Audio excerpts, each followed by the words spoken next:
Hello there, humble viewers, and welcome to the first and, well, probably only episode of, I don't have a name. I don't have a name for this. Fuck it. By the way, I'm recording this now after I've filmed, and while I was filming, you'll see, I drank both of these. So, you know, I've got a fair amount in my system. So anyways, it's the fucking holidays. Everybody's cold. Across the planet. Without question, every single person on Earth is cold. So,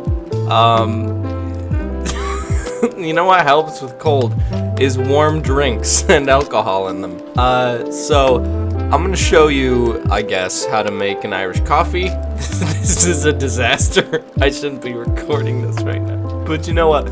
I already filmed all this nonsense garbage, so I'm just gonna get through it. I'm gonna do this today, because I have other things to edit. Fuck it. So, first things first, you're gonna want to use an Irish whiskey or a Canadian whiskey, because the thing is, there's a lot of different whiskey types out there, okay? Personally, fucking love Scotch, but I would never, ever in a billion years dream of using Scotch in an Irish coffee because it would destroy it. Why would it destroy it, you ask? Well, humble viewer, I have a very simple question for you. Wait, no, I have a very simple answer for you. Basically, Irish coffees and Canadian... Irish whiskeys and Canadian whiskeys have a certain level of smoothness to them. They're very easy to drink. I'm assuming you've had Irish whiskey or a Canadian whiskey before because I give you the benefit of the doubt and I assume you're not a child.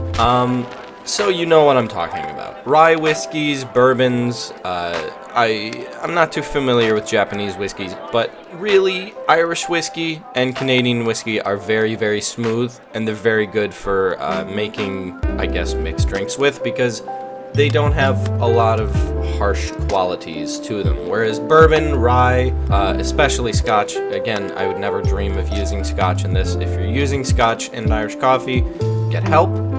But again, Irish whiskey, Canadian whiskey, very, very smooth, very easy going down. They're very good. Very good for making drinks, very good for making whatever the hell you want to make. So if you're thinking about using anything other than an Irish or a Canadian whiskey, stop yourself in your tracks and drown yourself in your toilet. Alright, well, first things first, sorry about that. I had a little too much to drink. I actually made a third one in this video that was not filmed, that I just drank before even filming anything, so, please forgive me. I had a little too much, but now I've taken a nap, and I am ready to get back on the horse. My God, what a disaster. So again, you're just going to want to make sure that you use an Irish or Canadian whiskey because, again, they have certain qualities that make them very smooth and easy to drink and blend very easily with coffee and anything that you're trying to mix them in with. So, most important things out of the way, the ingredients you're using here are going to be very simple. You're obviously going to be using some sort of Irish whiskey or Canadian whiskey. Also, you're going to be wanting just any sort of granulated white sugar. It really doesn't matter, you're just going to be stirring it up just to add some sweetness to it. And obviously, you're going to be using some coffee. Now, I would suggest using some sort of higher quality coffee. Obviously, you don't need to spend $150 on a bag of coffee. That's not what I'm saying here. Just don't use don't use Folgers or Folgers, however the hell you say it. Don't use that crap. Just don't use crappy coffee. Just basically use a coffee of any sort of quality and you will be much, much, much, much, much happier with the end product. You're also going to need some heavy whipping cream that I would suggest shaking up for a good 1 to 2 minutes because you're going to want to be able to layer it on top. And if you just shake it in the little bottle, you'll have what's essentially whipped cream and will float right on top of the drink and give you a nice lovely little layer. So you're going to want to start off by adding about 1 tablespoon of sugar, followed by the coffee. And if you're using this special type of glass, you're going to want to fill it up right about to this ridge right here. And now, the most important part, the liquor. I usually do a shot and a half in my Irish coffees, but perfectly understandable if you only want to do a half shot or a single shot or whatever. Just use however much you're comfortable with. Now this is a drink that you don't want to make too incredibly strong because you do still want to taste the coffee and the cream, but you can obviously make it however strong you'd like to have it. But for this specific drink, I will be using 1 shot and 1/2 of 1 shot. Now when you've got everything in the glass, you're going to want to obviously give it a nice little stir just to mix up the sugar and the whiskey and the coffee to make them all one coherent mixture that tastes like heaven. Now there's really 2 ways to doing this drink. The more traditional way is to obviously fully layer the cream right on top of the coffee so that you can sip the coffee through the cream, and it actually does enhance the flavor doing it that way. Now if you'd like to do it the traditional way, you need to make sure that you shake up the cream in the bottle right before you pour it. You need to shake it for a good 1 to 2 minutes just so that it will be light enough and fluffy enough to lay on the top of the coffee.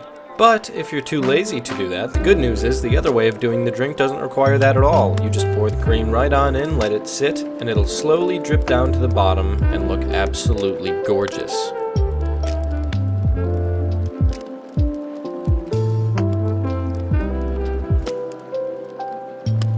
Now whichever method you decide to use and whichever version of this drink strikes your fancy, what I usually like to do when I'm finished is just sprinkle a little bit of cinnamon right on top of it. It really adds to the taste and it looks kind of festive too. Now drink up, my lovelies, and spend time with your family. We're about to enter a new decade and that's crazy, and I really hope that this can keep you warm and keep you happy all the way until next year. Have a wonderful new year, my lovelies, and I hope you enjoy. Get nice and drunk for me. And with all that said, goodbye.